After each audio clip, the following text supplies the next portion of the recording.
Чарка, скварка. Балотная дыктатура. Гэта пра беларусаў? Забягае Лукашенко. А ён заўсёды был такім? Прыкидывался шлангом. Чаму ему так фартить? Ты мне за это ответишь. Путин и Лукашенко. Два прохиндеи. Камбэк Тихановскага. Остынь, супокойся. Не падыхае гэты рэжым. О, бачите? Што цяпер? Могло б быть и горой.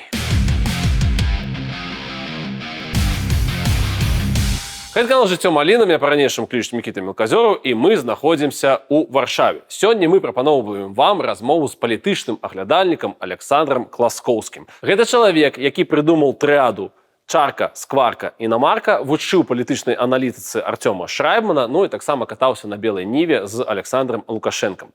Слава Украіне! Жыве Беларусь! Пачынаем глядзець, будзе вельмі і вельмі цікава. Зараз вельмі шмат вядзецца размову пра патэнцыйны круглы стол.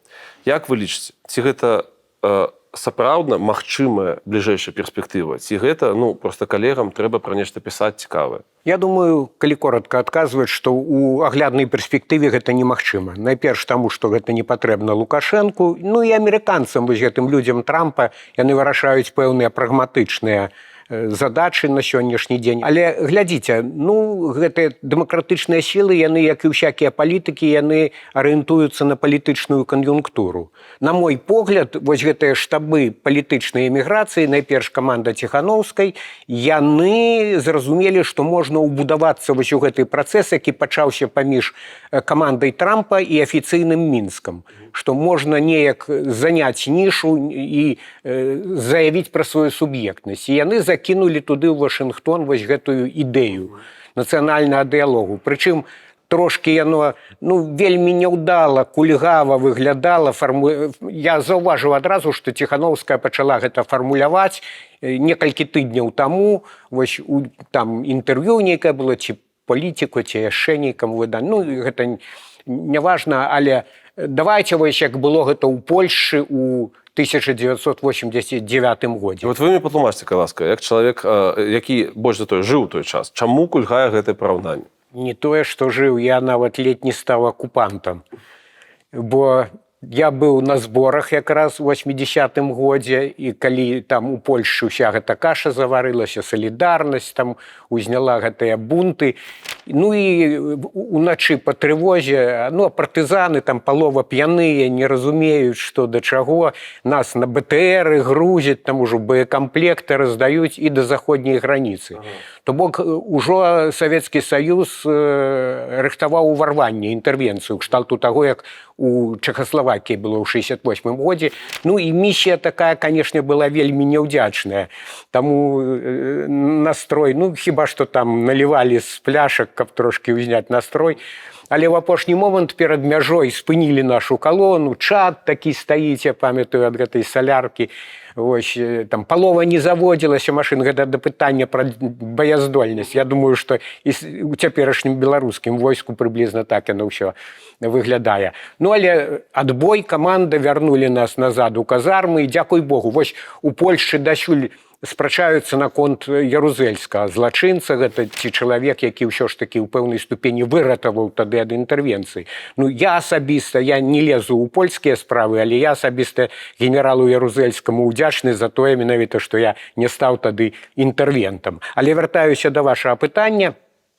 Глядзіце, тады у Польшчы была зусім іншая сітуацыя. Два чыннікі. Па-першае, унутры краіны дзейнічала палітычная сіла, вельмі папулярная, там на піку ў салідарнасці, я не памятаю, ці 10, ці 11 мільёнаў чалавек. Беларуская апазіцыя такой масавасцю не можа пахваліцца. Тут пратэсты 20-го года, але гэта стыхійная была народная такая рэвалюцыя, ці паўстанне найхутчэй, бо рэвалюцыя мае план, там пошту, тэлеграф, як Ленін казаў, захопліваць. Гэта было хутчэй стыхійнае народнае паўстанне. Дык вось, у Польшчы была салідарнасць, якая ставіла гэты рэжым на вушы. І там былі гэтыя камуністы польскія вельмі перапалоханыя. І па-другое, яны ўжо не адчувалі за спіной падтрымкі Крамля, бо Гарбачоў пачаў перабудову, пачала хістацца вось гэта ўжо савецкая імперыя. І вось праецыруем гэта на сённяшнюю сітуацыю. Па-першае, унутры краіны цяпер усё прыдушана, Лукашенко ўсё прайшоўся асфальтавым катком, там засталіся людзі, шмат людзей, якія супраць улады, я з імі кантактую, але гэта толькі ў паўголаса на кухнях могуць гаварыць. Вулічныя пратэсты зараз немагчымыя. І паўплываць немагчыма. Тое, што апазіцыя ў свой час рабіла, там яны піярылі гэты план перамога, ўсё гэта лопнула як мыльны пухір. І вось гэтыя ініцыятывы трохі непрадуманыя, з гэтымі трабламі ў плане канспірацыі, яны толькі стварылі негатыўны імідж у пэўнай ступені апазіцыйным сілам. Таму тут ніякага параўнання няма ў плане ўплыву на сітуацыю ў Беларусі. Гэта першае. Ну і па-другое, зноў жа працягваем гэту паралель. Тады быў Савецкі Саюз, які ўжо хістаўся, а цяпер Расія, якая не хістаецца. Вось была на пачатку гэтай шырокамаштабнай расійскай вайны надзея такая, што вось санкцыямі тэрмаядзернымі захадак ударыць, адразу пасыпецца гэты гнілы пуцінскі рэжым, за ім беларускі, бо не будзе гэтага апірышча. Так не адбылося. Іх рэсурсы пакрысе падточваюцца, але пакуль што мы бачым, што Расія трымаецца, яна праціскае сёння гэту украінскую абарону на Донбасе, і да хістання рэжыму Пуціна яшчэ далёка. Таму і ў гэтым плане няма такіх адпаведных умоў. Тады ў Польшчы камуністы не адчувалі за спіной нейкай надзейнай такой апоры. А Лукашенко пакуль што цалкам апіраецца на Маскву, тут усялякія дамовы. Нават тое, што Расія размясціла ці нібыта размясціла вось гэтую сваю тактычную ядерную зброю, гэта таксама дадатковая для іх зачэпка, калі тут уявіць сабе, што нейкія завіхрэнні новыя пачынаюцца увесці свае войскі, таму што яны скажуць, мы ж не хочам, каб там экстрэмістам у рукі трапляла наша ядерная зброя. Так што гэта як двойчы два. Пуцін, вядома ж, што ён у 20-м годзе ў жніўні трымаў на мяжы свой рэзерв з нацыянальнай гвардыі. Ён тады ўжо сказаў. Ну а цяпер тым болей Беларусь, гэты беларускі балкон стратэгічны, які навісае над Украінай, які ўтыркаецца на тэрыторыю натаўскіх некалькіх краін. Гэта такі экзістэнцыйны, я б сказаў, плацдарм для Крамля. Вось з гэтага гледзішча не вытрымлівае крытыкі параўнання з польскім круглым сталом. Ну і па-другое, глядзіце, сам Лукашенко, ён з паказной грэблівасцю ставіцца да гэтых, як ён называе, збеглых. І ў сённяшняй сітуацыі ён адчуў, што ён спаймаў за хвост удачу. Вось ён наўпрост ужо з Трампам пагаварыў, ці Трамп з ім нават, што яшчэ болей пачэсна. І два твіты гэтыя гістарычныя прысвяціў. Лукашенко цяпер, я пачытаў свежыя навіны, ўжо трактуе. Там, можа, зусім невялікая была гутар, калі ён, вось, мы толькі 35 хвілін там пра адно пытанне разважалі. Цяпер он будзе гадамі гэта расказваць. Гэта як у Стамбуле ў 99-м годзе на саміце АБСЕ ён да Клінтона тагачасна амерыканска падбег, там паціснуў руку, той не зразумеў, ашалеў, нейкі дзядзька выскачыў, ну ён на аўтамаце таксама падаў руку. Потым некалькі месяцаў, я памятаю, беларуская прапаганда ўсё гэта раздзімала. Вось гістарычная размова з амерыканскім прэзідэнтам адбылося. Гэта, дарэчы, у мяне ёсць іншае назіранне. Вось Лукашенко яшчэ, калі ён быў нават дырэктарам Саўгаса і дэпутатам Вярхоўнага Савета, мне часта даводзілася назіраць, бо рэдакцыя Народнай газеты, я тады там намеснікам працаваў у Іосіфа Сярэдзіча, была ў доме ўраду. Мы там у курылках, у туалетах, прабачце, я памятаю, як ганчар нябожчык заскоквае ў туалет у перапынку, і калі знялі Шушкевіча, пал первый белавежскі зубр з такім энтузіязмам, каб ён ведаў, што яго чакае. А ён тады быў, тады звалі гэта каманда маладых ваўкоў, якія падтрымлівалі Лукашэнку, думалі, яны яго тэрмінатарам называлі. То бок, вось, ён як тэрмінатар, ну, яны так пасмейваліся над ім. Калгаснік, але ён такі прабіўны, як таран, ён нам пракладзе дарогу да ўлады. Ну, праклаў, але праклаў сабе і паклаў некаторых са сваіх гэтых былых паплечнікаў, гэтых ваўкоў маладых. Так што вось такая была сітуацыя. тады. І вяртаючыся ўсё ж такі да ідэі вось гэтага круглага стола. У перспектыве, па-першае, блытаніна ідзе, глядзіце, круглы стол, нацыянальны дыялог, нацыянальнае прымірэнне, ўсё гэта вось змешваюць такі боб з гарохам. Это ж розныя рэчы абсалютна. Круглага стола, можа, і не будзе ўвогуле ў такой класічнай форме, як у Польшчы. Там просто унікальная была сітуацыя такая. Тое, што нейкі дыялог будзе, вось, напрыклад, памірае Лукашенко, нейкая номенклатура, там нехта з гэтай номенклатуры, гэта найхутчэй што. Іншая рэч, што гэта таксама асобная тэма, што там будзе такая схватка бульдогаў пад дываном, а можа і не пад дываном, можа і да страляніны дойдзе, таму што людзі, у якіх ёсць чым страляць, яны будуць мець тады вялікую вагу. Але вось уявім сабе такую сітуацыю, прыходзіць нейкі новы номенклатурнік, у яго рукі адрозна ад цяперашняга кіраўніка не так запэцканы крывёю. Толькі па фалангу, так? Толькі па фалангу. Ну, а хтосьці, глядзіце, ёсць тэхнакраты ва ўрадзе, вось людзі, якія непасрэдна там у рэпрэсіях не ўдзельнічаюць, я думаю, у душы яны не ўхваляюць. Вось яны ж бачаць, што у прыватнасці гэта масавая эміграцыя наагаліла рынак працы, што пакістанцаў 150 тысяч он паставіў на вушы краіну. Гэта ж не ад добрага жыцця. Лукашенка я маю на ўвазе, калі абвесціў. І, здаецца, трошкі яны сцішылі гэта ўсё, але ж працэс гэта ідзе. А вы, вот, калі вось гэтая схватка, змаганне гэтых бульдогаў пад дываном, цікава. Вы сабе ўяўляеце, што ім агулам не спатрэбіцца ніякі дыялог? Ну как, мы іх прыбралі, хай сядзяць себе ў сваіх Польшчах і Літвах, а мы будзем займацца там далей пабудаваннем, не ведаю, там, ці рэканструкцыі лукашэнкаўскага рэжыму, ці гэтак далей. Наколькі агулам суб'ектна для дзяржавы беларуская пазіцыя? Ну, ведаеце, гэта пытанне складанае, таму што невядома, калі гэта будзе. Лукашенко ж увесь час выказваецца ў тым плане, што не дачакаецеся, як у гэтым старым анекдоце. Вось нядаўна ж ён адмыслова выступіў, ведаеце, з напускной такой абыякавасцю. Вось упершыню я там даследаваннем медычнае. Я ўпэўнены, што там кожны дзень яго слухаюць, глядзяць, мацаюць, там нешта падвіншваюць. Тэрмінатар все ж таки. Тэрмінатар, ну, так, але ж там таксама нейкія шрубкі у тэрмінатара, нават калі ён жалезны. Дык вось, калі казаць пра гэтую магчымую перспектыву пасля Лукашэнкі, я думаю, што ўсё ж такі, ну, глядзіце, можна правесці паралелі, як пасля Сталіна. Здавалася б, запалоханая краіна, і там невялікія былі рэфарматары, але яны разумелі, або прыйдзе там нехта другі Сталін, умоўна кажучы, або трэба гэту рабіць дэсталінізацыю. І Хрушчоў, які там гапака, танчыў перад Сталіным на гэтых іх п'яных усялякіх пасядзелках, ён стаў міжволі рэфарматарам, таму што трэба было неяк вырульваць, трэба было адкручваць гайкі. Я думаю, што гэта будзе і тады далі ж прастору пэўную, хоць сам Хрушчоў і быў такі чалавек, мякка кажучы, не надта культурны, ён там гэтых граміў абстракцыяністаў, крычаў там на іх підарасы і гэтак далей. Вось, але тым не меней, тады ж вось гэтыя шасцідзясятнікі з'явілася, гэта пакаленне там Вознесенскі, Евтушенко, гэта чыталі вершы на плошчах. Сёння ў Беларусі паспрабуйце выйсці нейкія там вершы на плошчы адразу за масавае мерапрыемства. Я правильно разумею, што вы у выніку вы думаеце, што Лукашенко даціснуў, давёў да такого градуса, што хутчэй за ўсё у любым выпадку пасля яго будзе мягчэй? Амаль што.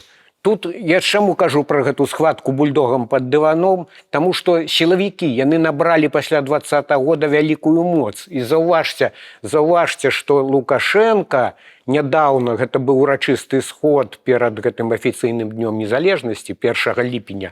Там у яго былі пасажы, вялікі кавалак ягонай прамовы, прысвечаны менавіта таму, гэта апраўданне было ягонае перад сілавікамі, што вось тут некаторыя, маўляў, прэтэнзіі выказваюць, што я пачаў гэтых выпускаць. Дык што вы хацелі, каб яны там здохлі? Ён 2 ці 3 разы гэта здохлі, паўтарыў гэта, паказвае, наколькі ён гуманіст.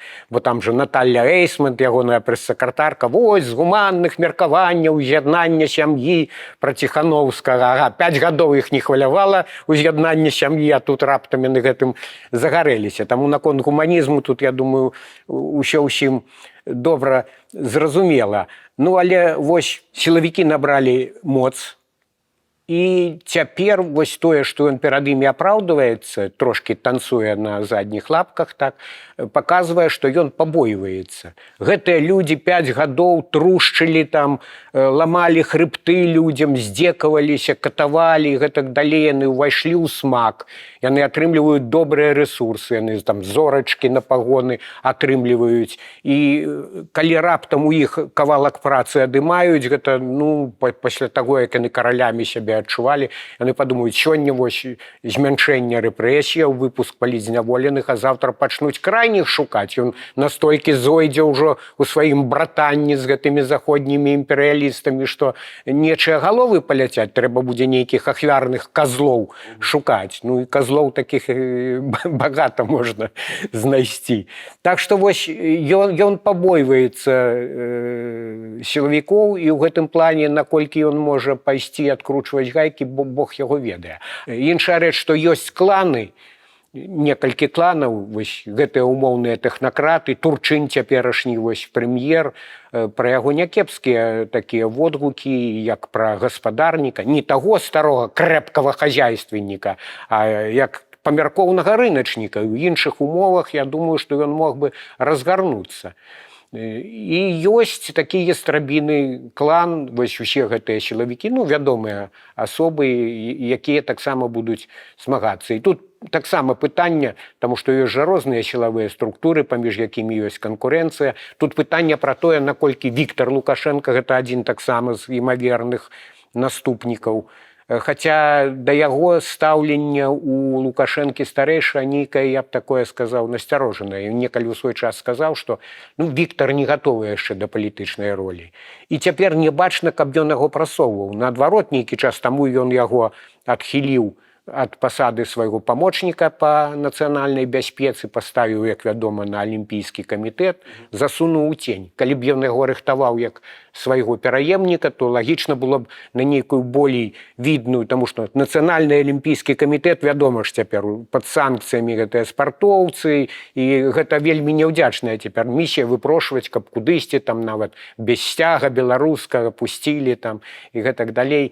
Таму гэта не самая выйгрышная пазіцыя ў піяраўскім плане. То бок пакуль што ён яго не рыхтуе. Болей, напэўна, шанцаў ці спадзеваў у яго на тое, што Коля, ну, бачна, што у яго ён няроўна дыхае, ну, як заўжды, позняе дзіця часта найлепей, найболей пяшчотна любяць у сям'і. І гэта ягоны выхаванец, вось якога ён, напэўна ж, бачыць на гэтым месцы. Ну, але ўзрост яшчэ не той. Хаця Лукашенко, я думаю, у глыбіні душы ён усё ж такі трымае ў сябе думку, што а раптам я дацягну да таго часу. Урэшце рэшт, яшчэ раз там пералапаціць Канстытуцыю, знізіць гэты ўзроставы цэнз, калі што, дык гэта не праблема. Так што болей імаверна, што сыноў, ну, Дмітрый сярэдні, ён увогуле выпадае, ён такі нейкі нехлямяжны, так бы мовіць, і калі паслухаць ягоную рыторыку, дык яму цяжка нават два словы звязаць, я думаю, што там нуль па фазе, так бы мовіць, у гэтым плане. Вось, гэта калі казаць пра такі дынастычны варыянт улады, я думаю, што для Лукашэнкі ён самы імаверны, найлепшы, таму што ён жа пабачыў ужо у Казахстане, як Назарбаев апёкся, нібыта вось падабраў са сваёй номенклатуры надзейнага чалавека, а ў пэўны момант той яго, груба кажучы, кінуў. Вы кажаце, што вы да чаркі і скваркі дадалі інамарку. Базава. Чарка, скварка, інамарка. Гэта пра Беларусь? Ну, гэта не толькі пра Беларусь, таму што і калі ўзяць заходнія краіны, зноў жа мы трошкі ідэалізуем тамтэйшую дэмакратыю, думаем, што там толькі і харчуюцца гэтай дэмакратыяй. Насамрэч, людзі, яны жывуць звычайным жыццём, і для іх матэрыяльная лядоўня, тая ж самая лядоўня, для іх усё адно мае значнае, а то і першаступеннае значэнне. Іншая рэч, што там працуюць дэмакратычныя механізмы, яны могуць выбіраць палітыкаў, людзей, якія ўрэшце рэшт забяспечаць ім поўную лядоўню. Я ж кажу, пасіянарыяў шмат, не шмат такіх, якія там жывуць толькі гэтым палітычным жыццём. І беларусы, я б не сказаў, што гэта бездухоўная нейкая нацыя. Гэта нацыя, якая, па-першае, гісторыя прывыкла мець нейкі запас, трошки можа схітраваць і гэтак далей, але ў прынцыпе гэта людзі, якія 20-й год гэта паказаў. Я ж кажу, гэта не марш пустых каструляў быў, гэта быў марш людзей, якія якраз сытасці ім мала. Ім патрэбна яшчэ, каб іх паважалі як грамадзян, каб у іх было права выбару. Як не быць скотам? Гэта залежыць ад чалавека і можна быць самім сабой у любой сітуацыі, я мяркую, і мы бачым прыклады лёсаў людзей, якія нават вось у лукашэнкаўскіх турмах застаюцца людзьмі незламанымі, пачынаючы ад таго, што так, там не шмат магчымасцяў супраціўляцца, але людзі не падпісваюць тыя ж прашэнні пра памілаванне, хаця я мяркую, што тут можна ісці на кампрамісы. Калі ты, груба кажучы, патрапіў у палон, то тут ўжо любым чынам трэба выходзіць з гэтага палону. Ну, але ў людзей ёсць гонар, ёсць пачуццё годнасці, асабліва ў публічных фігур, для іх все-таки прынцыпы, яны важнейшыя за тое, каб нейкім чынам, падпісаўшы хай сабе фармальна гэта прашэнне, выйсці на волю. Таму гэта ўсё ўнутры. Окей. Каго любіш? Класічна. Люблю Беларусь. Што для вас гэтая любоў да Беларусі? Гэта мая краіна. Гэта краіна, дзе пахаваныя мае продкі, мае бацькі.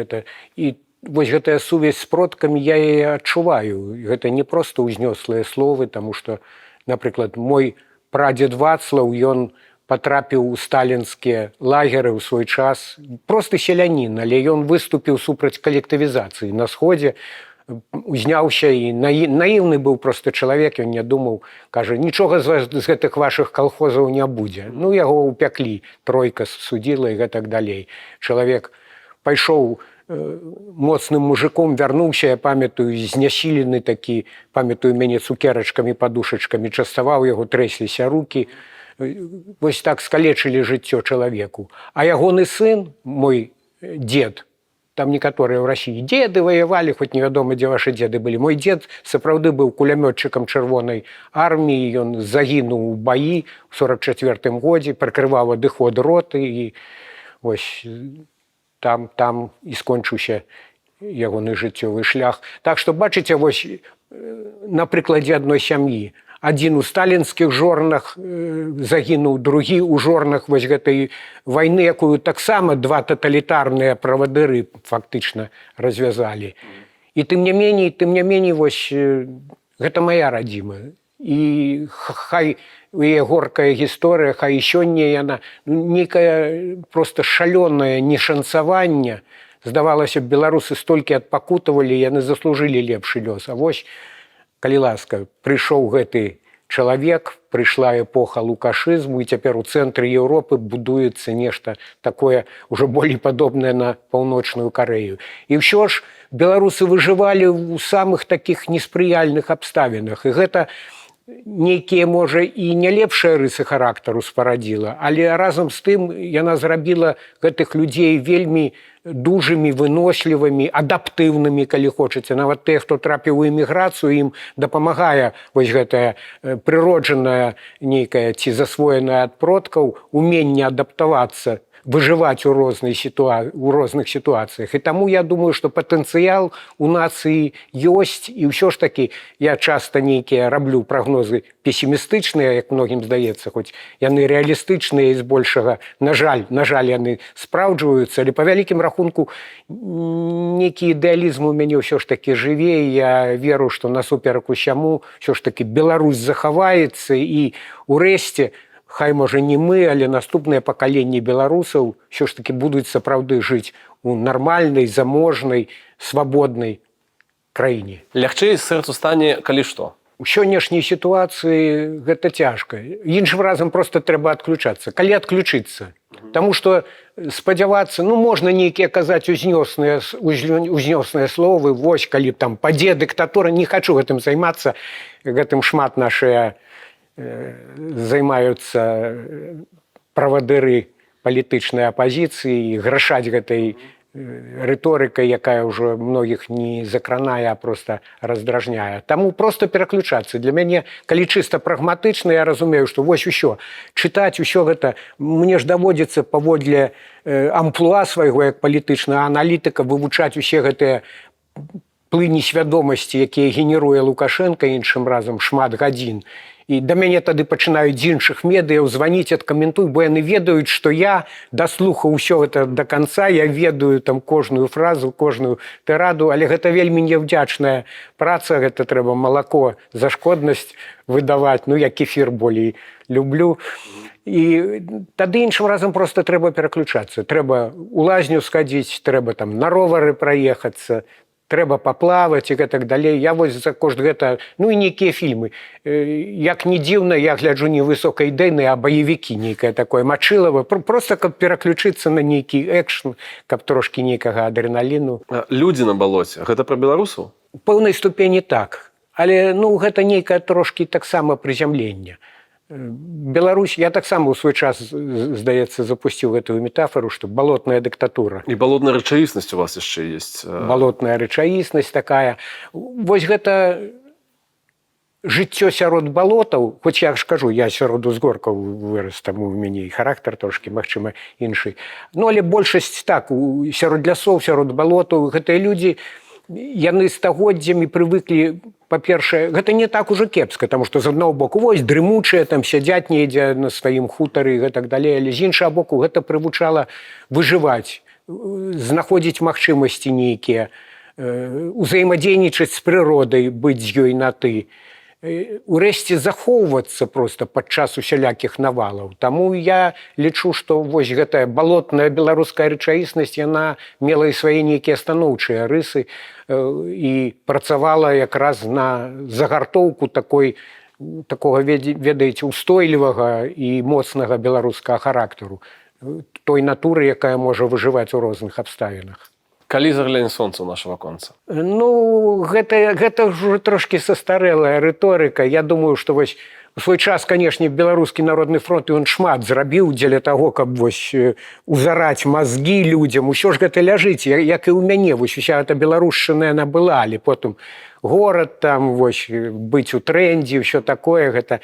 Потым уся ж, чаму людзі прыязджалі з вёсак у Мінск? Мінск же это вясковы, у прынцыпе, горад, там, у другім, трэцім пакаленні гараджане. Людзі прыязджалі, па-першае, каб не выглядаць правінцыяламі, па-другое, яны прыходзілі на заводы, там уся дакументацыя, уся тэрміналогія па-руску. Але гэта беларушчына, яна драмалая і яна дрэмля. І таму стаўленне да беларускай мовы, я вось і у Мінску таксама, там, у крамах, усюды размаўляў па-беларуску, і гэта мяне ўжо прадаўцы пачыналі заўважаць, там нейкі лепшы кавалак паляндвійцы адрэзаць і гэтак далей. Яны самі мовай не валодаюць, але яны паважаюць чалавека. Латэнтная нейкая, да? Так, гэта беларускасць, таму русіфікацыя, канешне, вельмі небяспечны працэс, але гэта пакуль што не незваротна, і гэта беларушчына, яна глыбей, чым мы думаем, і не толькі да мовы ўсё зводзіцца. А ці верыце вы агулам у магчымасць гэтага праекта «Нацыянальная Беларусь»? Гледзячы, як яго разумець. Вось у гэтым плане БНФаўская ідэалогія, яна была добрая ў свой час дзеля таго, каб падштурхнуць, вось, зрабіць ін'екцыю гэтай нацыянальнай свядомасці, але ўжо ў 90-е гады, там Сергей Навумчык са мной не згодзіцца, у яго абмалёўцы БНФ увогуле, там, рыцары без страху і папроку, ніводнай памылкі і гэтак далей, але насамрэч яны ў 90-е гады вось усё ж такі зацыкліліся на пэўнай архаіцы, пачынаючы ад моўнай, ад Тарашкевіцы і гэтак далей, і канчаючы пэўнымі лозунгамі. Гэта вось нацыя, так бы мовіць, плоці і крыві, вось такое традыцыйнае уяўленне пра нацыю 19-го, там, ці пачатку 20-го стагоддзя. Я мяркую, што у нас, я тут з Сергеем Чалам згодны, сфармавалася грамадзянская нацыя. І я ўжо вось гэтую думку праводзіў. Не трэба, як некаторыя, па мове адразу, ага, ты на імперскай мове, значыць, все, век, ты не наш, ты вораг і гэтак далей. Гэта тонкае пытанне, тут можна доўга разважаць. Я мяркую, што тут гвалтоўныя метады. Усё адно ты можаш кагосьці там прымусіць публічна гаварыць па-беларуску, але ў ложку ён не будзе гаварыць па-беларуску, калі гэта у яго не ідзе з глыбіні душы. Гэта ўсё павінен быць паступовы і памяркоўны працэс. Так што беларускасць гэта таксама няпростае пытанне, і тут, калі ўявіць сабе змену ўлады, тут павінны быць вельмі паступовыя рэформы. Вы яшчэ і пісалі пра тое, што Лукашенко пасля 20-го не давярае наменклатуры. Пры гэтым, як бы вы маглі ацаніць, апісаць ягоныя страхі тут і цяпер? То бок ідэальны варыянт, разумею, аддаць всё сям'і і спакойна. Ці ёсць сярод атачэння чалавек, які мае хоць нейкі давер? Доўгі час была ўвага аглядальнікаў прыкавана да Наталлі Качанавай. Ее как-то адхілілі зараз, мне падаецца. Так, цяпер яна не ў фаворы, яна меней у медыях мільгае. І ўвогуле, мне здаецца, Лукашенка, у яго ж гэты вось падыход такі ў духу мужчынскага шавінізму, жанчына не можа кіраваць дзяржавай, ён жа неаднойчы пра гэта казаў. І Качанова сама па сабе. Разумееце, увогуле праблема для Лукашэнкі, нават калі б ён вырашыў, што трэба кагосьці падшукваць. Тут пытанне надзейнасці гэта адно, а па-другое, ці зможа, палітыкаў няма.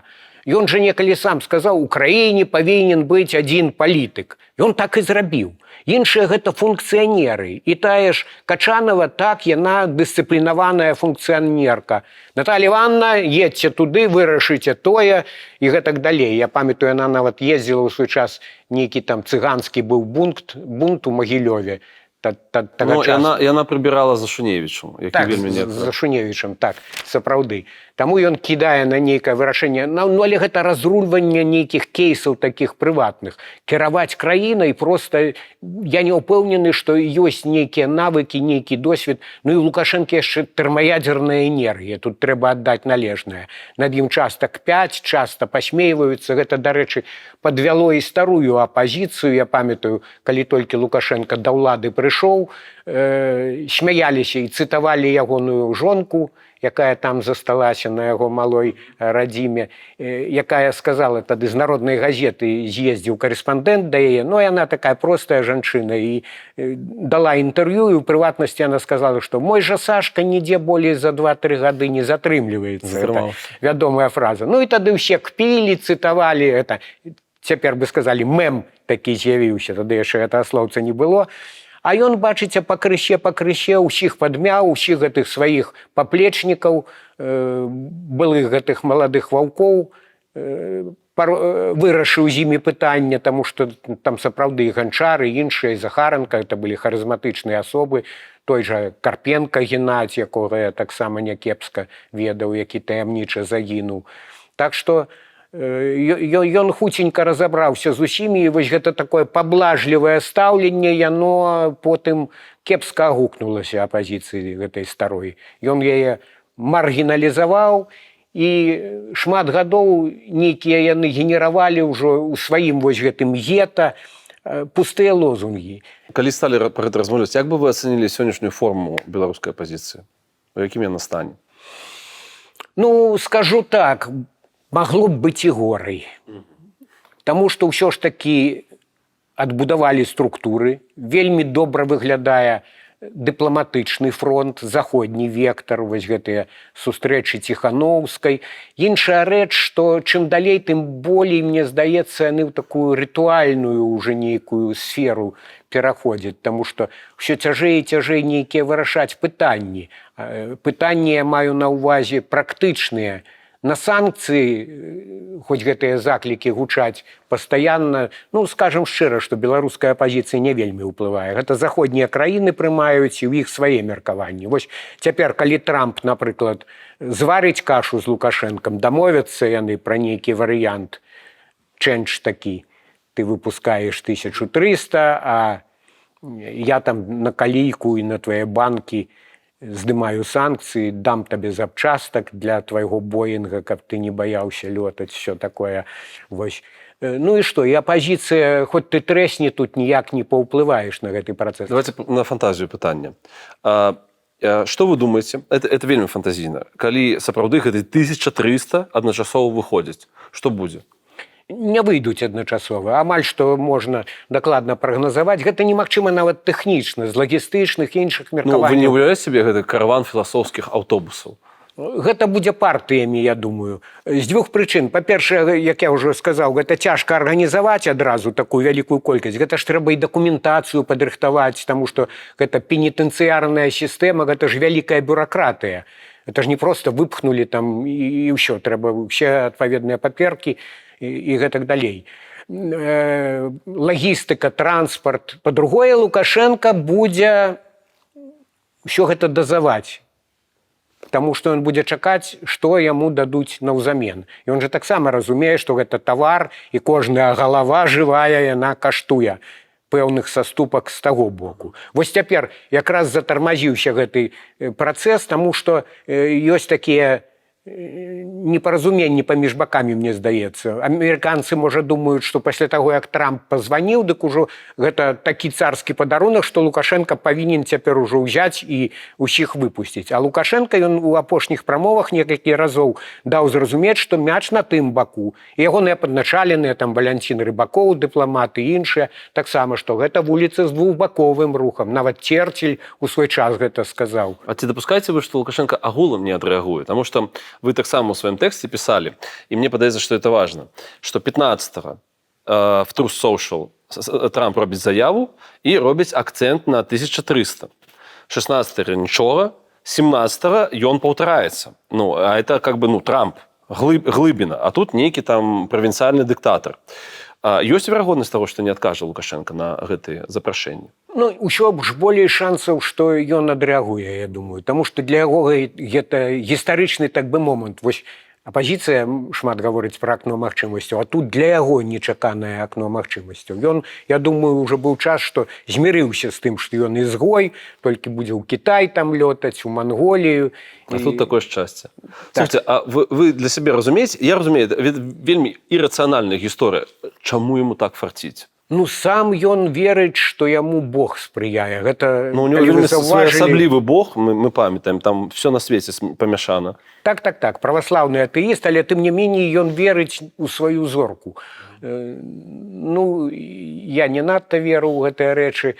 Я думаю, што сапраўды вось фенаменальны такі збег абставінаў. Шмат разоў было, што вось нейкія там выбары, нейкая кампанія, раптам у Расіі там тэракт здараецца, ўся ўвага туды пераключаецца і гэтак далей. Гэта фантастычнае шанцаванне, але, ведаеце, в такіх выпадках кажуць, што да пары збан ваду носіць. Слухайте, так пара доўжыцца, выбачайце мяне, з 94-го году. Ну, на жаль. І вось, глядзіце, цяпер таксама, калі ўжо казаць пра гэта, хто б думаў, вось, што Трамп пазвоніць. Трамп пазвоніць гэтаму дыктатару, гэтаму ізгою, гэтаму кіраўніку дробнай нейкай балотнай дыктатуры і яго такім чынам ашчаслівіць. Ну, вось, Лукашенко ж таксама стараўся. Усё не проста так. Ён жа яшчэ, калі Трамп ішоў да ўлады, усяляк яго падхвальваў, там, і тады яшчэ летась увосень сказаў, што ён вылучыць яго на Нобелеўскую прэмію. Петыцыю у Нобелеўскую прэмію напішам. Слухайте, ну да, вылізваў ад пятак, атрымліваецца. Слухайте, вось гэтая прага Трампа да Нобеля, яна сапраўды тут галоўная матывуючая частка, ці як? Ну, гэта, хутчэй, адзін са складнікаў ягонага нарцысізму такого. Тут шырэй трэба глядзець. Але сапраўды, вось для яго забамбіць нейкі такі бамбічаскі твіт, гэта вось неймавернае шчасце. У кожнага свой фетіш, так? Ну, так. І яму патрэбна вось гэта гісторыя перамог. Яму нехта ўклаў у вушы, што вось ёсць магчымасць з Пуціным цяжка кашу зварыць. Ён упарты, ён зацяты, ён закусіў вуглі, закусіў цуглі, у яго ракеты гэтыя ёсць. А тут дробная дыктатура, і мы можам вось... Тым болей, што на пачатку ж былі амерыканскія грамадзяне, і выцягвалі іх, там, і Зянковіча Юрася, там, і супрацоўнікаў Радыё Свабода, яшчэ там пара амерыканцаў. Я думаю, найперш вось гэта, бо Трамп жа паабяцаў, што я ўсіх з замежных Вязняў турму, забяруць, так, да, да. вязняў. А потым яны ўвайшлі ў гэты працэс, і такая засвяціла перспектыва, што мы ж можам увогуле 1300 палітвязняў, гэта ж гучыць. Прычым, магчыма, нехта Трампу падказаў, што там же і нобелеўскі лаўрэат Алесь Бяляцкі сядзіць. Калі ён выйдзе, калі ён вам, умоўна кажучы, рэкамендацыю напіша, ці хадайніцтва, не ведаю, як там гэта папера называецца ў нобелеўскі камітэт, то гэта ж таксама вельмі важка будзе. Вось гэта ўсё склалася, я думаю. Як вы думаеце, што Пуцін думае пра гэта праз усё? Наколькі я разумею, вельмі дылетантскі. Адзіная незалежнасць зараз ад Расіі у Лукашенка гэта вось ты самы палізняволены. Але праз вырашэнне гэтага пытання у яго могуць за спіной Пуціна нейкім чынам палепшыцца стасункі з Амерыкай. Наколькі я разумею, гэта не вельмі добра для Лукашэнкі, для Пуціна. Што вы думаеце наконт іх взаемаадносінаў? Тут і цяпер. І магчыма, вось гэтае, тое, што ён марудзіць зараз з адказам. Так, вы выхапілі ў мяне, я таксама пра гэта хацеў сказаць. Несі зачётку. Так, сапраўды. Глядзіце, нездарма ж яны навалами там 3 дні пра нешта пераціралі. З Богом. Окей. Яны паглядзець на выразы твару, калі яны са свечкамі стаяць, два прахіндзеі такія, ведаеце, і бачна, што ў іх думкі зусім не пра Бога. Не пра Бога. Вось, я думаю, што, канешне, Лукашенко мусіць трымаць справаздачу перад Пуціным, але цяпер у яго ёсць аргументы. Па-першае, ты ж сам з амерыканцамі вядзеш перамовы, дык і я. Па-другое, ён жа яму кажа, што я ж выведваю там нешта ў амерыканцаў, хоць ім, амерыканцам, ён, напэўна, зусім іншыя песні спявае. Чаму я так мяркую? Таму што яго выдаў з вантробамі Джон Болтон. Нагадаю, што пры ранейшай адміністрацыі, пры першай кадэнцыі Трампа, ужо ягоныя эмісары прыляталі ў Мінск. Джон Болтон прылятаў у 19 годзе ў жніўні, гэта тагачасны памочнік па нацыянальнай бяспецы. І потым ён ужо, пайшоўшы ў адстаўку, Болтон у сваіх мемуарах расказаў, што калі яны з Лукашэнкам у Мінску сустракаліся, то той яго падвёў да карты, да мапы і пачаў казаць, што вось глядзіце, Расія, яна не толькі там для Беларусі пагрозу уяўляе, але і для Польшы, для натаўскіх краін, усё такое. То бок вось як ён тады падаваў сітуацыю. Тады ж увогуле ён братаўся з амерыканцамі, бо Расія, сварка была чарговая, перакрыла гэты нафтавы кран. Амерыканцы паспелі нават пару танкераў прыгнаць, пакуль не пачаліся гэтыя падзеі 20-го года. Потым ужо ўсё гэта пад адхон пайшло. А тады ён рэальную пачынаў мнагавектарнасць. Дык вось, я думаю, што і цяпер ён амерыканцам зусім іншае нешта. Я ж пра Пуціна вось такое ведаю, ён набіў сабе цану, і Трамп жа, заўважце, тэлефанаваў яму, калі ляцеў ужо на Аляску да Пуціна. Магчыма, ён хацеў нейкія моманты ўдакладніць, як, так бы мовіць, ключык да Пуціна падабраць. Так што Лукашенко змог сябе ў гэтым плане яшчэ падаць амерыканцам. І як нейкі такі чалавек блізкі да Пуціна, які ведае струны ягонай душы. А хто, як вы лічыце, з іх, Пуцін і Лукашенко, лепей як палітык? Бодай, што Лукашенко болей чэпкі, болей, хаця абодва яны не трымаюцца за ўладу пасінелымі пальцамі, як кажа Лукашенко. Это той выпадак, калі і многія ягоныя фразы можна наадварот трактаваць. У Пуціна была болей гладкая кар'ера ў гэтым плане, таму што яго прызначыў Ельцын сваім пераемнікам. Яго пасадзілі фактычна ў гэтае крэсла. Ён прыйшоў у краіну з такімі доўгімі традыцыямі рабства, самадзяржаўя. Таму ён хутка там усталяваў гэтую сістэму жорсткую, аўтарытарную. Ён змог заразіць гэтым імперскім вірусам. Там і заражаць асабліва не трэба. Там усё гэта ў дрэмлючым стане пастаянна, на жаль, знаходзіцца. Таму, пэўны, яму спрыялі многія абставіны. А Лукашенко ён прабіўся сам, сапраўды, з нізоў. Ён казаў, я ж у свой час быў таксама ў апазіцыі. Ну, сапраўды, я памятаю тыя часы. Я працаваў у Народнай газеце, і Народная газета, рэдакцыя знаходзілася ў доме ўраду тады, побач з гэтай авальнай залай, там у курылцы часта нейкія былі кантакты. І Лукашенко тады прыходзіў часта ў рэдакцыю, сварыўся, калі нешта крытычнае пра яго пісалі, і напишите там про мяне нейкую заметку. І аднойчы была гісторыя, калі ён мяне нават звазіў на рэдакцыйнае заданне. Што за гісторыя? Ну, вось неяк я прыйшоў пад пахамі макеты чарговага нумара да галоўнага рэдактара. Я быў намеснікам. І забягае Лукашенко, кажа, у мяне сёння сустрэча там нейкім палацы культуры, у чорта на рагах, трэба напісаць заметку. З Зянонам, тым болей, я еду туды. Ох, какой красовер цікавы. Гэта было пасля паразы путчу, вось гэта ГКЧП ў 91-м годзе, і тады быў такі дзіўны альянс, таму што усе пачалі бэсціць і таптаць камуністаў, і Лукашенко на гэтай глебе тады ён кан'юнктуру адчуваў з Зяноном Пазняком. Зблізіўся, яны разам вось выступалі ў пэўных нейкіх аўдыторыях. І Сярэдзіч так неяк, ай, Саша, не дуры мне галаву, у мяне людзей, іх такія... Вам ці Лукашенку? Лукашенку. Яны так па-панібрацку. Ну, я не даслоўна, але сэнс такі, што не да таго, это дробная падзея, няма людзей. Дык вось Класкоўскі стаіць. Сярэдзіч, няма чаго казаць. А ў мяне машыны няма. Я на сваёй завязу на машыне. І вось мы выходзім з дома ў Раду. Тады там было проста. Шушкевіч на «Жигулях» пад'язджаў, на сваёй Ніве пад'язджаў Лукашенко. Менавіта за помнікам Леніну там вось у гэтай кішэні ставілі свае машыны. Так, па-вясковаму ўсё было.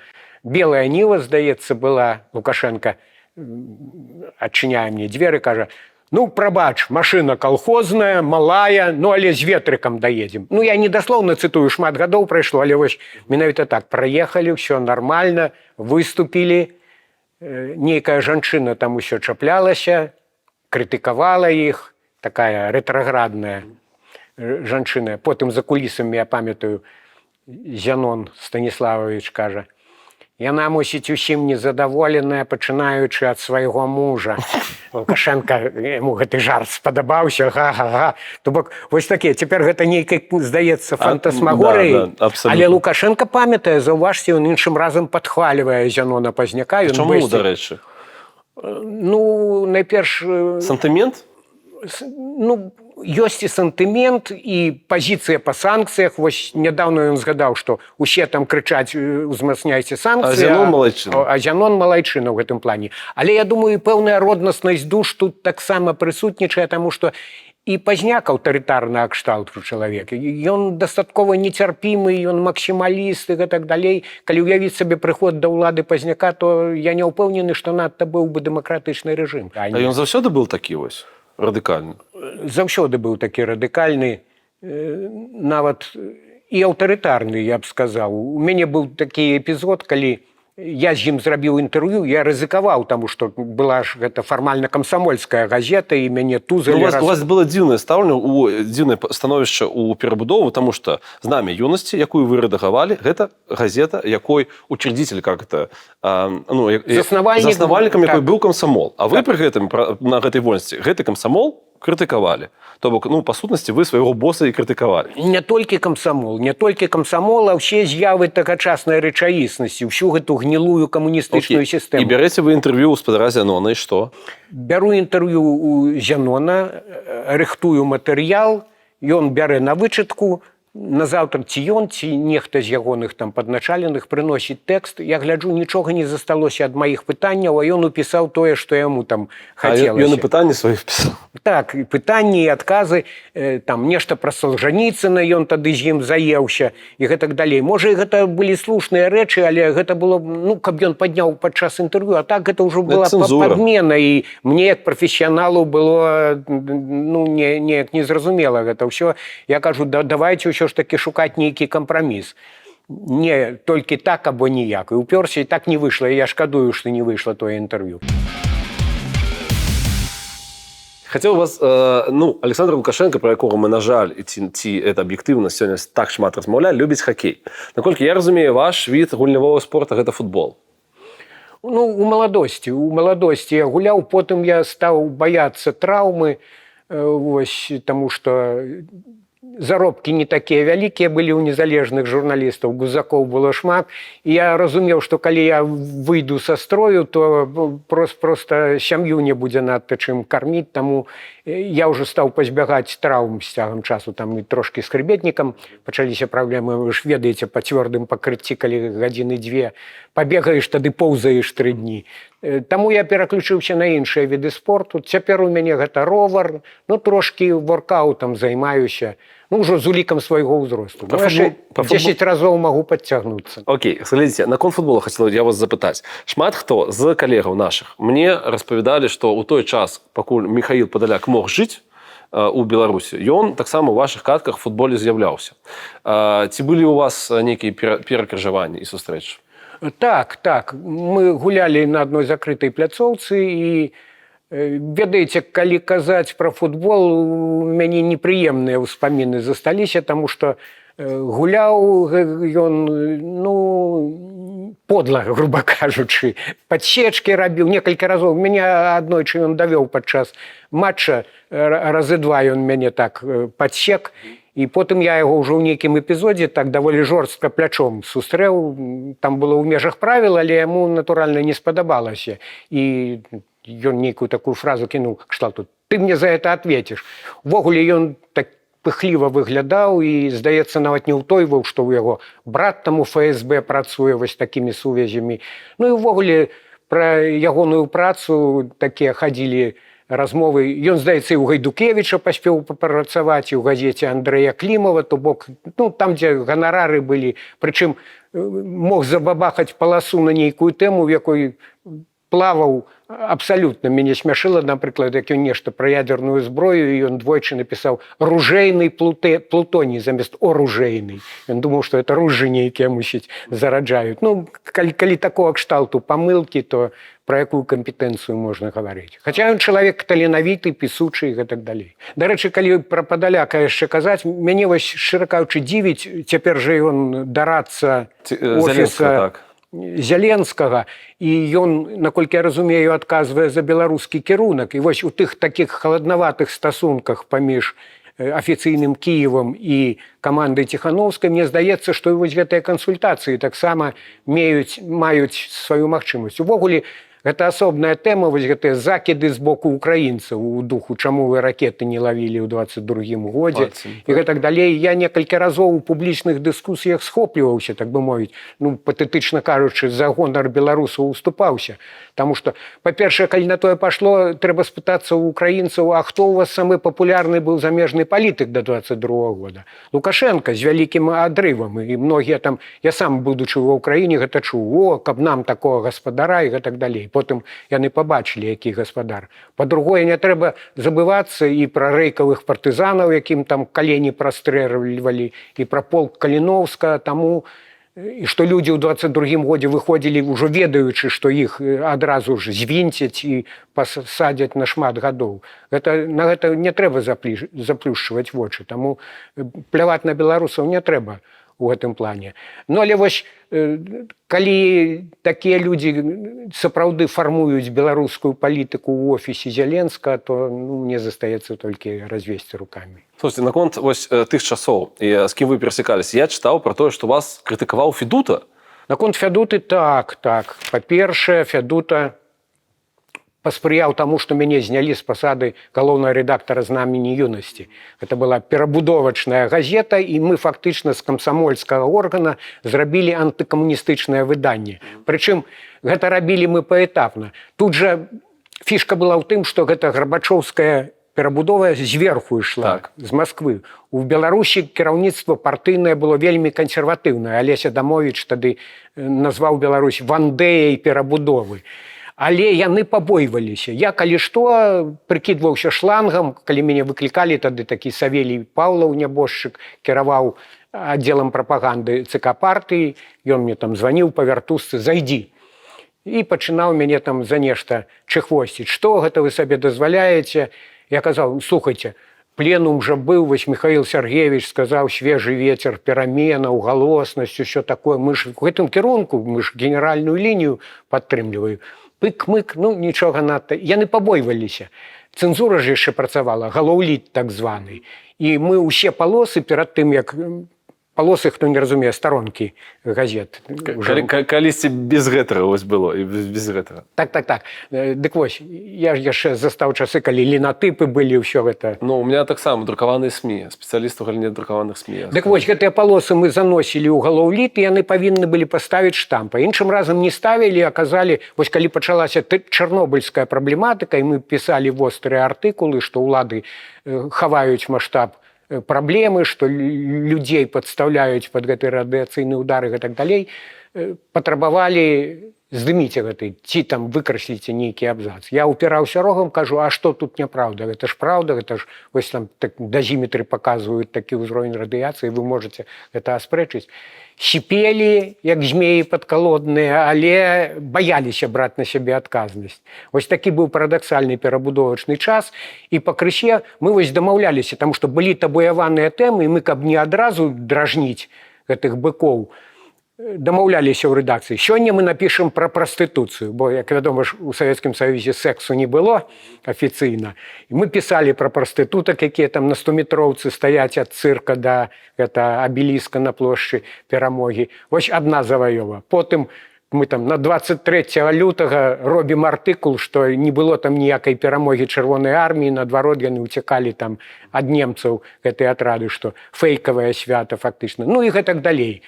Заўтра мы там напішам пра дзедаўшчыну ў войску. І вось гэтыя плацдармы галоснасці мы пакрысе адваёвалі. Ну, але раздражненне яно назапашвалася ў кіраўнікоў, і ЦК партыі, відаць, камсамолу аддаў такі загад. Ну, а Фядута, які быў сакратаром ЦК камсамола, ён і сам, у яго былі амбіцыі, ён на нейкім сходзе казаў, што я магу ўзначаліць знамя юнасці. Яго спыталіся, якія ў вас падставы. Ну, я рабіў сценгазету у школе. Ён быў і так і зняў. Слухайте, вы таксама... Дык вось, я толькі дагавару.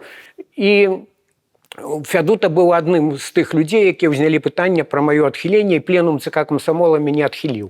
Ну, але доўга я без працы не сядзеў, таму што Іосіф Сярэдзіч тады якраз толькі пачаў выданне прагрэсіўнай народнай газеты, і ён мяне запрасіў намеснікам туды. Праз нейкі час кажа, ну, тебе добра ўсё атрымліваецца, я паеду ў адпачынак. З'ехаў у адпачынак, кажа, жнівень, ціхі месяц, а тут бац, путч, ГКЧП. І што рабіць? Ідуць гэтыя указы ГКЧП, літарныя тады быў такі грыф, гэта абавязкова для апублікавання. І сітуацыя такая, што ўсё па законах вайсковага часу, надзвычайнае становішча, проста мы чакалі, што ў любы момант аўтаматчыкі ўварвуцца і пастраляюць нас усіх. І ўжо, кажуць, закратаваныя вагоны там стаялі на станцыі Мінск сартыровачная, каб у Сібір гнаць усіх гэтых перабудоўшчыкаў. Ну, але мы зрабілі такі нумар. Мы пару указаў, праўда, далі, каб людзі ведалі, але надрукавалі яшчэ вялікі артыкул анты-ГКЧПіскі. Вы здзівіцеся, магчыма, за подпісам Паўла Якубовіча. Ён тады быў дэмакратычным публіцыстам. Ён быў прагрэсіўным даволі чалавекам. Так. Ну, і кажуць, што, дарэчы, шмат хто яго ведае як прапагандыста галоўнага, але гэта быў вельмі таленавіты журналіст. Вельмі таленавіты. І калі пра яго гаворка, я стаўлюся да яго з павагай, як да прафесіянала, ён малайчына. Ён дыктаваў, дарэчы, на лінатып іншым разам. Прыходзіў са сваёй люлькай, яму дазвалялася. То бок у нумар ён там футбольны рэпартаж нейкі, толькі гульня ўвечары скончылася, трэба ў нумар, ён прыходзіў, пыхкаў люлькай, і адразу гэты жалезны набор гэта ставілі, вярсталі і выходзіла. Вельмі таленавіты, разумны чалавек, і нават калі ён узначаліў Савецкую Беларусію, па-першае, Лукашенка чаго яго прызначыў, таму што у яго быў піетэт вось гэтага правінцыяла, ён жа таксама захапляўся футболам, Якубовіч піша пра футбол, і ён яго паставіў на такую пасаду, таму што вось была нейкая павага для яго, нейкі кумір быў з тых часоў. І я нават ведаю, што Якубовіч вагаўся, ён са мной гутарыў тады, Саша, ці трэба ісці, ці не трэба, таму што ён зразумеў двухсэнсоўнасць. Але я так прачытаў ягоныя думкі, яго ж, так бы мовіць, за пятую графу прыціскалі пры ўсім яго таленце вышэй, чым кіраўнік аддзела, загадчык аддзела там спорту, ён не мог узняцца. А тут адразу галоўны рэдактар, машыну Вольва тады, па тых часах гэта вельмі крута было. І вось ён пайшоў на гэты крок, і пры ўсім пры тым, ўсё ж такі ў яго часы нейкі ўзровень адносны трымаўся ў газеце. Нейкія былі чырвоныя рысы. Не мінская правда, так? Так. Пасля 20-го года прыйшлі людзі абсалютна адвязаныя, людзі бескультурныя, людзі з вялікімі комплексамі. Вось гэта лаянка, это таму, што гэта ў іх усярэдзіне сядзіць, таму што няма элементарнай культуры. Вы пісалі пра тое, што анты-Геббельс ТВ, ну то бок анты-БТ, гэта таксама кепска. Ці мы зваліліся вось па гэты бок мяжы ў гэты стан, ці не? Ну, мы гэта занадта агульна. Ёсць пэўныя рэсурсы. Я тут не хачу з нейкіх меркаванняў карпаратыўнай салідарнасці паказваць пальцам, але ёсць пэўныя рэсурсы, якія працуюць менавіта ў жанры інфармацыйнай вайны. Ну, гэта таксама зразумелы жанр, калі такая палярызацыя, але гэта ўжо іншая прафесія, гэта ўжо іншая амплуа. І такіх людзей, такія рэсурсы нельга назваць медыямі ў поўным сэнсе слова. Гэта ўжо такая кінжальная барацьба супраць рэжыму. Я вызнаю іншую канцэпцыю свабоднай журналістыкі. І, дарэчы, мяне яшчэ са старой апазіцыі былі дыскусіі, таму што вось гэта бальшавіцкае мысленне, некалі Ленін напісаў працу партыйная арганізацыя і партыйная літаратура. Вы павінны быць колцам і шрубкай там агульнага механізму і гэтак далей. Вось у так званых дэмакратаў таксама гэта і праяўлялася, іншым разам праяўляецца, што мы ж за святую справу змагаемся, таму вы павінны нас піярыць, падтрымліваць, а іначай вы служыце рэжыму. Гэта кепскі, гэта ганебны падыход. Так што вось гэта звычка зацугляць медыі, ператварыць іх у органы, у рупары, я гэтага не прымаю. Незалежныя медыі таксама недакладна, таму што ёсць палярызацыя і, скажам шчыра, што журналісты, якія апынуліся ў эміграцыі, цяпер яны ж любяць рэжым як сабака-палку, гэта ж зразумела. І гэта выяўляецца, нават інфармацыя, яна будзе афарбавана адпаведным чынам. Я гэта называў, тут я згодны нядаўна Артём Шрайбман прапанаваў такі тэрмін, як прадэмакратычныя медыі. Вучань ваш, так? Ну, у пэўнай ступені. Ён цяпер мяне перарос, ён папулярны, ён усюды фігуруе на розных рэсурсах, але ў свой час так, я вёў майстар-класы журналістыкі, аналітыкі пад эгідай Бажу, калі яшчэ Баж працаваў у Беларусі. І Артём, па-першае, ён аднойчы неяк пазваніў ці падышоў да мяне пасля гэтых курсаў, сказаў, навучыце мяне аналітыцы, пісаць аналітыку. І быў першы час, калі ён мне дасылаў нейкія матэрыялы, я памятаю, надзяваў навушнікі праз скайп, тады яшчэ скайп быў, цяпер ужо яго ліквідавалі. Праз скайп мы проста кожную фразу, кожны там абзац разбіралі, я раіў, вось тут можна так сфармуляваць, быў такі перыяд. Але ён вельмі хутка ўсё схопліваў, хадзіў на ўсе мае трэнінгі, я кажу потым уже, Артём, вось вы уже 5-й раз на маім трэнінгу, я вам нічого нового не скажу, вы уже спойлер, вы уже ўсё загадзя, я там нейкую інтрыгу трымаю, нейкія заданні, там тэсты, квесты, все такое, ён ужо гэта ведае. Але вельмі дасціпны, вельмі упарты, вельмі разумны, плюс веданне моў. І цяпер я просто з задавальненнем, з гонарам гляджу на тое, як ён раскруціўся, на якую ён выйшаў арбіту. Я хацеў вас запытаць вернуцца да спорта. Вы казалі, што для вас, ну, то бок, калі вы можаце закінуць, как зараз я візуалізую, нагу за галаву, гэта азначае, што вы яшчэ не стары дзед. Ці можаце? Ну, ўзровень галавы, напэўна, ўжо з сантыметраў на 5 ніжэй, але ў прынцыпе нармальна. Яшчэ трошкі гнуткасць ёсць. Зараз паспрабуем, чакайце. Вот, вы бачыце? Не, все вельмі добра. О, бачыце? Бачу. Здорова. Наколькі, скажыце, ласка, рефлексуючы сябе, вы лічыце сябе старым дзедам? У душы я іншым разам дзіцём сябе адчуваю. Мне не верыцца, што гэта са мной. Мне здаецца, што гэта вось нейкая абалонка іншага чалавека, а так вось быў нейкі стары савецкі фільм «Сказка о потерянном времени». Там як ператварыўся хлапчук у дзеда, я іншым разам на сябе гляджу ў люстэрка, думаю, што падобны на гэтага хлапчука. Таму што, хаця бывае, іншым разам адчуваю, чытаючы некаторыя лозунгі апазіцыі, я думаю, што я ўжо стары, як Мефістофель. Таму што гэта я ўжо чуў у мінулым ці пазамінулым жыцці. Так што па-рознаму. Як вы ставіцеся да свайго ўзросту? Ну, сказаць, што я цалкам гэта прымаю, шкада, таму што я трошкі вось на фізічнай форме такі зацыклены. І, канешне, цяжка успрымаць тое, што ўсё ж такі ўзрост у пэўнай ступені бярэ сваё. Там некалі я спакойна мог, напрыклад, 2 кіламетры праплысці, цяпер я недзе 1,5 кіламетры праплываю, для мяне ўжо дастатковая нагрузка. Ну, але у мяне такая канцэпцыя, што вось гэтыя усе нейкія рубяжы у сваіх кандыцыях фізічных трэба здаваць з боем, з ар'ергарднымі баямі і на кожным рубяжы трымацца як магадолі. І гэта не нейкі нарцысізм, проста гэта мне дапамагае працаваць, таму што калі ты у нармальнай фізічнай форме, тады і мазгі лепей працуюць, гэта ж элементарна, адно з другім звязана. Таму... Тады у меня да вас пытанне такое, вот мефістофельскае, што вы гэта ўсё чулі. Што вас прымушае рабіць гэтыя практыкаванні над сваім розумам і пісаць пра беларускую палітыку, калі ў прынцыпе вы ее ўжо прайшлі даўным-даўно і нічога новага нібыта не адбываецца? Ну, можна цынічна сказаць, што нічого іншае я не ўмею толкам рабіць. Вось, але сапраўды ўсё гэта глыбей. Таму што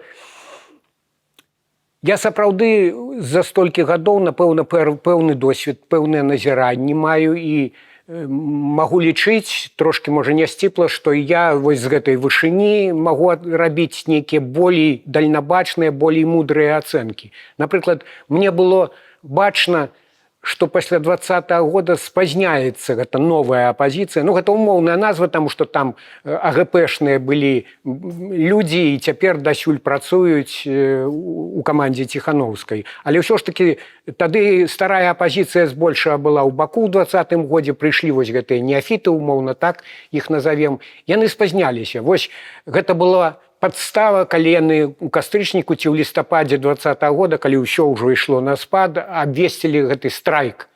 Тады гандляры многія яшчэ на хвалі эйфарыі закрылі крамы, іх проста, як сказаў Лукашенко, выразаў гэты бізнес. Ну і доўгі час педалявалі гэту рэвалюцыйную рыторыку 20-го года, калі ўжо было зразумела, што гэта хваля сышла. І гэта было падобна ці вось гэта фетышызацыя санкцыяў. Гэта таксама было ў старой апазіцыі, калі яны гадамі казалі, што вось яшчэ трохі Захад нам дапаможа зваліць гэты рэжым.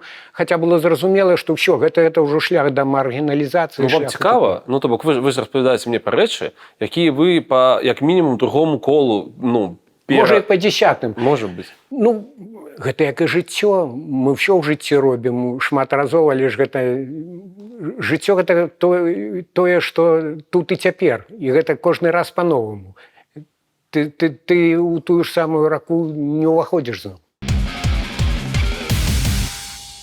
Вы узгадывалі 94 год і сфармулявалі, што вось людзі, што грамадства не было гатова для того, каб жыць сапраўды па-новаму, таму мы крышачку вярнуліся там у СССР. Што цяпер, калі параўнаць грамадства беларускае 94-го года і, напрыклад, 2025-го? У чым прынцыповая розніца? Ці ёсць яна? Канешне, нават 20-й год гэта паказаў. Таму што Лукашенко, ён застаўся у тых вось рэаліях, ён асядлаў коня у 94-м, таму што развал гэты, там, цэны, галеча, і я вярну вам светлую мінуўшчыну, ўсё там, танная кілбаса, упэўненасць у заўтрашнім дні. І гэта было падчас так званага развітога сацыялізму, пакуль ён не зусім не пачаў дэградаваць. Гэта было па чым настальгаваць, таму што вось брэжнеўскія часы да пары да часу яны былі сытыя даволі, спакойныя, не было такіх рэпрэсіяў.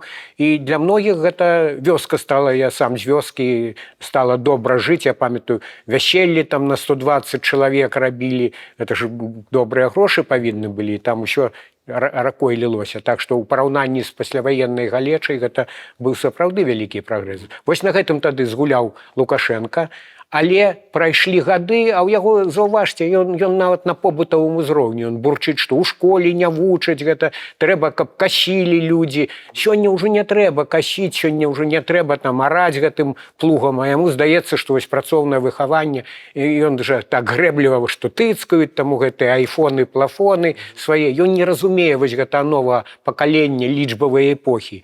А тыя ж айцішнікі ў 20-м годзе яны ішлі ў першых шэрагах. Ён жа тады зненавідзеў і памятаеце, як ён выступаў, што я вас прыгрэў на грудзях, маючы на ўвазе, што ён гэты парк высокіх тэхналогіяў, хоць яму падсунулі гэтую ідэю, сказалі, што грошай укладаць не трэба, гэтыя мазгавітыя людзі, яны табе будуць самі на талерачцы прыносіць дывідэнды. Дык вось, я вам даў усе ўмовы, а вось вы вось такія неўдзячныя. Чаго вам не хапала? Ну і сапраўды, ў 20-м годзе гэта ж не бунт пустых гэтых рондаляў быў. Гэта адносна сытыя людзі, эканоміка тады была ў плюсе. Яны выйшлі менавіта таму, што яны перараслі вось гэту тэзу, што чарка, скварка, іншамарка. Дарэчы, гэту трыяду я ў свой час прыдумаў, таму што чарка і скварка, ну, гэта спакон вякоў, а потым я заўважыў, што гэта ўжо адстае ад жыцця, таму што пачалі гэтыя патрыманыя нямецкія, іншыя прыганяць іншамаркі, такое шчасце для ўсіх. Я дадаў гэты трэці складнік, потым гэта пайшло па розных медыях. Так што сціпла зазначаю, капірайт ставім. Ну, вам, конечно, да сціпласці не ведаю. Напрыклад, Чалага вельмі далёка. Вы ж глядзіце, Чалы нам падарыў метафору пра нанесеную смяротную рану беларускага рэжыму. Наколькі слушная яна, наколькі вы падзяляеце гэтае меркаванне, і чаму не падыхае гэты рэжым? Ну, гэта вялікая псіхалагічная рана для Лукашэнкі, але не смяротная. Ён вось гэтыя сярэднявечныя метады пачаў ужываць па поўнай праграме. Ўсё ж такі быў перыяд такой адносна мяккай, амаль што вегетарыянскай дыктатуры. Аўтарытарнага рэжыму. Так? Да 20-го года. Ну, там былі гэтыя вось гучныя знікненні, але потым ён неяк пастараўся замяць гэтую гісторыю. І вось пасля 15-го года, калі выбары прайшлі там без узрушэнняў, там не было ніякіх такіх асаблівых канкурэнтаў, апазіцыя была ў слабой форме. Еўразвяз на пачатку 16-го года зняў свае санкцыі, і Лукашенко датрымліваў правілы гульні пэўныя. Усё ж такі палітвязняў не было. Ну, там былі гэтыя пратэсты дармаедаў, так званыя, пахапалі там людзей з белага легіёна, але потым хуценька іх выпусцілі. І нават ніякіх крымінальных абвінавачанняў ім не выставілі тады. Так што гэта, дарэчы, да пытання, вось, калі гэта ўсё трансляваць на цяперашнюю сітуацыю, кажуць, што вось Лукашенко зноў нахапае новых палітвязняў. Тут ўсё ж такі многае залежыць ад таго, ці будуць амерыканцы мець нейкую пакрокавую стратэгію. То бок вы верыце ў тое, што 2015 год можа паўтарыцца праз 10 гадоў?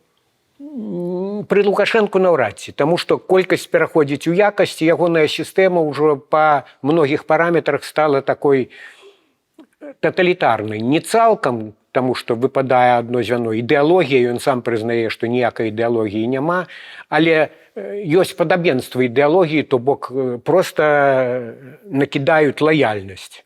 Вось сядзі, слухай гэтыя лекцыі, хвалі рэжым і гэтак далей.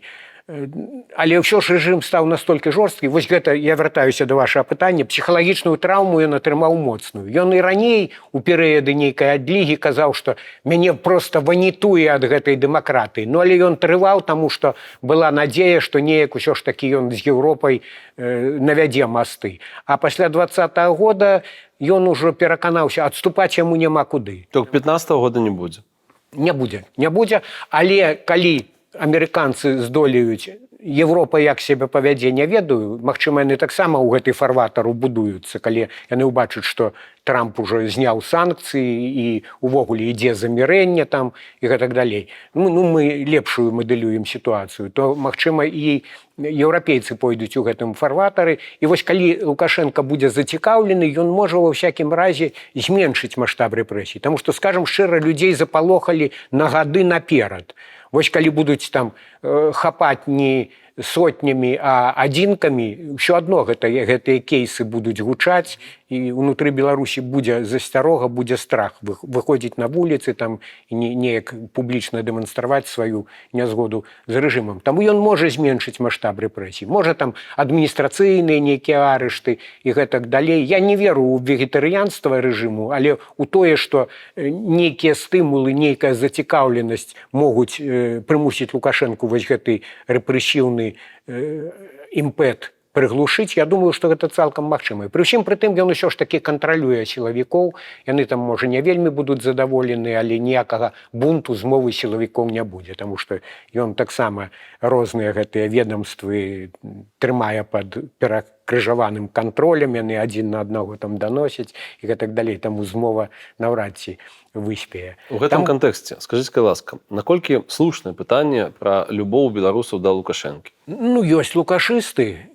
і я не ўпэўнены, што ва ўсіх іх ёсць нейкая такая шчырая любоў. Это прагматызм, хутчэй? Прагматызм, таму што я кантактаваў нават з гэтымі людзьмі некаторымі, і, наколькі я разумею, па-першае, Лукашенко, глядзіце, чаму ён трымаецца за гэтыя дзяржаўныя прадпрыемствы, увогуле за казённую сістэму. Там і настаўнікі, якія сядзяць у гэтых камісіях і падпісваюць фальшывыя пратаколы і гэтак далей. Гэта людзі, якія залежныя ад дзяржавы.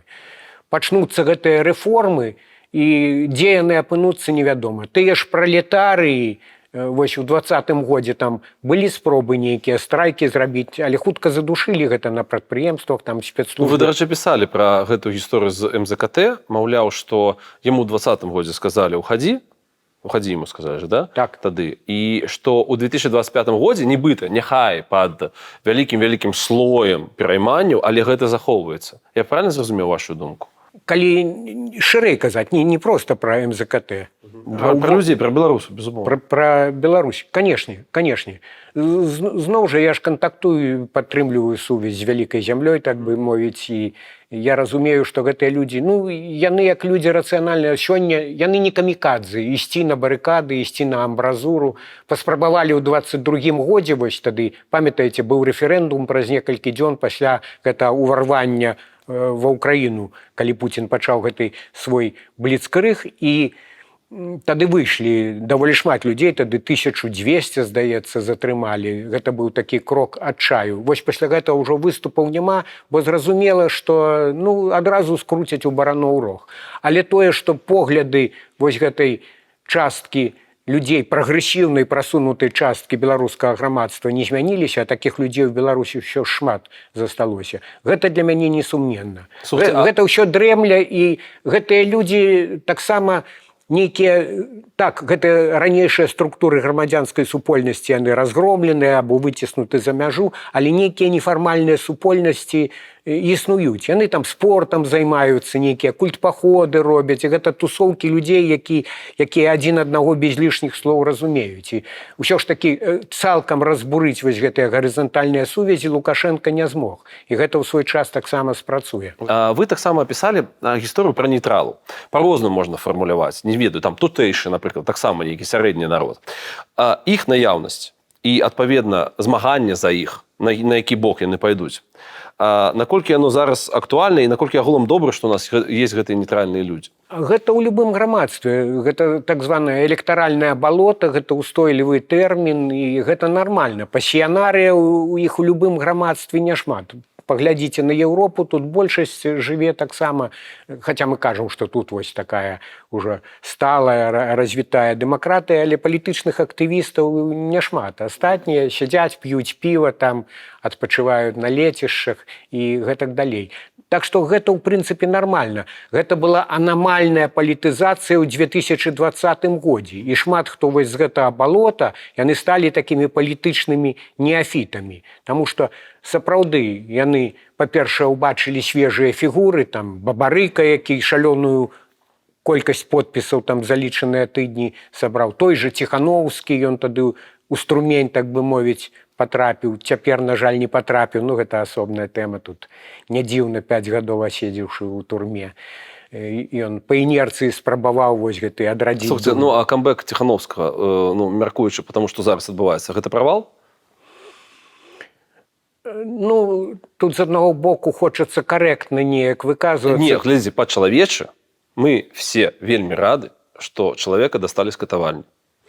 Наконт таго, што ён уже тэхнічна рабіў як палітык слэш-актывіст, вось тут ёсць пра што разважаць. Тут ёсць пра што разважаць, і не ведаю, ці ён сам такі ўпарты, ці не паспелі яго пракансультаваць, што ты, Сяргей, трошкі вось усё ж такі прыйдзі ў сябе, там што зразумела, ён выскачыў на адрэналіне, вось. І тут, можа, ён не паслухаў, можа, яму не паспелі ўкласці ў галаву, што ты астынь, супакойся, адэкватна болей-меней ацані сітуацыю, тому што, канешне, калі ён у Варшаве там у адзін з першых дзён выходзіў на мітынгі, што вы такія панурыя, невясёлыя, там твары за маскамі. Было вельмі неміла. Гэта абсалютна ён не трапляў, і гэта ў многіх выклікала непаразуменне і расчараванне. Ну і ці потым гэта заяўка там праз 3 тыдні магутны удар па рэжыму, дайце 200 000 еўра, не ведаючы, што шмат на што данацілі і ўжо трошкі зняверыліся ў пэўных ініцыятывах. Таму гэта былі яўныя праколы, як і ягоны выступ, што вось, беларусы, я на вас спадзяваўся, ну, крыўда такая. Палітык не мусіць крыўдыцца на сваю аўдыторыю, на свой электарат. Так, тое, што ў яго на душы, ён павінен хаваць, на тое ён і палітык. Але вы ўспрымаеце яго палітыкам, адназначна? Не. Я б не назваў яго палітыкам, грамадзянскі актывіст хутчэй. У яго ёсць палітычныя амбіцыі. Ён не паспеў сфармавацца як палітык, таму што ў 20-м годзе ён быў блогерам, ён нечакана, я ж кажу, папаў у жылу, вось, патрапіў, калі гэты ўздым там пасля ковіду, пасля ўсяго, хваля гэта незадавальнення была уладаю, і ён казаў простыя рэчы. Дарэчы, я памятаю, што ён пачаў з'яўляцца на нейкіх апазіцыйных тусоўках яшчэ напярэдадні, ў 19-м годзе. Я памятаю нейкае мерапрыемства апазіцыйнае, я там прысутнічаў, і вось ён прыйшоў, здымаў там нейкае відэа, і ён жа такі нецярплівы, яго не запрашалі да дыскусіі, ён сам пачаў уставляць рэплікі, а вось трэба, прычым ідэі такія, а давайте ва ўсіх вокнах запаліваць па вечарах у пэўны час свечкі, мы ўбачым, як нас шмат, ну і карацей, такім чынам мы згуртуемся і звалім гэты рэжым. Там уже зубры гэтай старой апазіцыі казалі, што Сяргей, ўсё не так проста, мы і свечкі, і печкі, ўсё спрабавалі, нічога не прайшло. І проста тады, вось гэтыя простыя рэчы, там стоп, таракан, гэта пантофля і гэтак далей, яны запальвалі народ. Але праз 5 гадоў гэта ўжо не працуе. А нейкіх навыкаў палітычнай дзейнасці ў гэтых новых умовах, тут ужо Латушка, які за 5 гадоў загартаваўся, і набіў нейкіх гузакоў, ён, канешне, яго б заткнуў за пояс, калі ўявіць нейкую дыскусію паміж імі. Пабачым, ці зможа ён адаптавацца да новай рэальнасці, ці ён сыдзе ў блогерства. Таму цяпер у яго нейкія пакутлівыя пошукі. Ён цяпер ці паехаў, ці паедзе ў Амерыку. Да. Мне падаецца, што там... Таксама трошкі наіўнае спадзяванне, што ён сустрэнецца там, можа, з Трампам, а Трамп вось дапаможа вызваліць палітзняволі. Ну, калі не памыляюсь, вы пісалі, што как бы, з улікам таго, што зараз адбываецца ў свеце, дык можа і сустрэнецца. Можа і сустрэнецца, я не выключаю. Таму будзем назіраць, будзем глядзець за гэтым усім. Вы сказалі, што панаванне рэжыму Лукашэнкі ператвараецца ў нацыянальную трагедыю. Скажыце мне, калі ласка, з філасофскага пункту гледжання, як яе перажыць? Трэба заставацца самім сабой. Гэта ўвогуле вось нібыта і проста, і ў той жа час вельмі цяжка. Я ніколі асаблівых там дывідэндаў не меў ад гэтай працы. Гузакоў шмат, хоць, дзякуй Богу, у турму не трапляў. Але, тым не меней, вось гэта дыскрымінацыя прэсы, яна ж была ва ўсе часы. І разам з тым адчуванне, што ты не скачаш пад нечую дудку, вось гэта свабода пісаць так, як ты думаеш, гэта такая раскоша. Няма ў прапагандыстаў, няма ў апазіцыйных палітыкаў, некаторых блогераў, бо ў іх ужо залежнасць ад каляіны, так званая. Ім ужо трэба на аўтамаце гэту рыторыку прамаўляць, таму што ў іх няма іншага выбару. Іначай ты будзеш непаслядоўны змагар з рэжымам. А мая пазіцыя ў тым, што я магу і калі трэба, я і гэтыя дэмакратычныя сілы магу пакрытыкаваць, і ёсць за што пакрытыкаваць. Але для мяне гэта не самамэта, бэсціць, выціраць там ногі. І я бачу многае, што робіць каманда Ціханаўскай. Я не згодны з тымі, хто хоча гэты набытак зруйнаваць. То бок, гэта адчуванне сябе сапраўды творчай асобай і свабодным чалавекам. Нават калі пра нейкія цяжкія рэчы, пра непрыемныя рэчы пішаш. Гэта, я памятаю, у свой час Владимир Некляев гэта сфармуляваў. Мы з ім таксама някепска кантактавалі. Ён у знамені юнасці быў літкансультантам. Такая свабодная, раз на тыдзень ён прыходзіў, прыгожых паэтак вакол сябе збіраў. І вось ад яго аднойчы прагучала фраза: «Свабода – гэта тое, што варта ўсяго астатняга». Добры афарызм. А вы верыце, што патэнцыял прагрэсіўнай часткі беларускага грамадства абавязкова спрацуе? Чаму? Ёсць ужо, разумееце, класікаў марксізма-ленінізма не модна цяпер цытаваць, але ўсё ж ёсць умовы, якія падводзяць нас да нейкага новага палітычнага выбуху. Таму што ёсць супярэчнасць паміж производственными силами и производственными отношениями, здаецца, так забыў ужо марксізм-ленінізм кепска. Дзякуй Богу. Хоць у свой час даводзілася вучыць, але патэнцыял грамадства, ён ужо перарос вось гэтыя рамкі сярэднявечнай сістэмы кіравання. Нават калі не браць нейкія высокія матэрыі, там імкнення да дэмакратыі і гэтак далей, людзі хочуць сябе рэалізоўваць, прадпрымальнікі, там іншыя. Пры ўсім пры тым, нават пры Лукашэнку ўжо палова эканомікі гэта прыватны сектар. Так, яго прыціскаюць, там даніну з яго збіраюць, але гэта і загартавала тых людзей. Вось Павел Данейка любіць пра гэта казаць, што адрозна ад Расіі, дзе просто пахапалі, прыхватызавалі, так бы мовіць, маёмасць і сталі мільярдэрамі. Беларускія бізнесоўцы, яны выраслі вось у такім агрэсіўным вонкавым асяроддзі і ўзняліся менавіта за кошт свайго таленту. Але гэтым людзям цесна. Я думаю, што нармальныя упраўленцы, вось кшталту Турчына, пра якога я чуў добрыя водгукі, яны б з задавальненнем працавалі ў рынкавай, болей ліберальнай сістэме. Бачна ж, якіх плюшчыць, калі Лукашенко ім кажа: «Прыдумайце мне чароўную формулу справядлівай цаны». Яны ж разумеюць, што гэта дубаломныя, антырыначныя, валентарыйскія падыходы, што трэба іначай кіраваць эканомікай. Таму нават у гэтым асяроддзі, у наменклатуры шмат людзей, якія хочуць ужо, можа, там не нейкага неабсяжнага лібералізму, але каб нармальна працавала сістэма, без гэтай пугі. Я вас зараз усіх у наручнікі, па вас тюрма там плача і гэтак далей. Ужо ўсім гэта надакучыла. Таму вось гэты феномен бабарыкі ў 20-м годзе. Чалавек убачылі, што з бэкграундам, менеджер паспяховы, і разам з тым ніякіх там кайданкоў, нічога такога. І от яны зразумелі, што калі гэты памяркоўны чалавек, які разумее сапраўды, як круцяцца шасцерні ў фінансавай сістэме, ў эканоміцы, стане на чале краіны, все будуць спакойна працаваць, не трэба будзе там з пугай ставіць наглядчыкаў, і будзе краіна проста нармальна нарошчваць свой дабрабыт. Таму вось такі быў уздым, такая была хваля подпісаў за яго. Апошняе пытанне. Жыццё маліны? Як калі.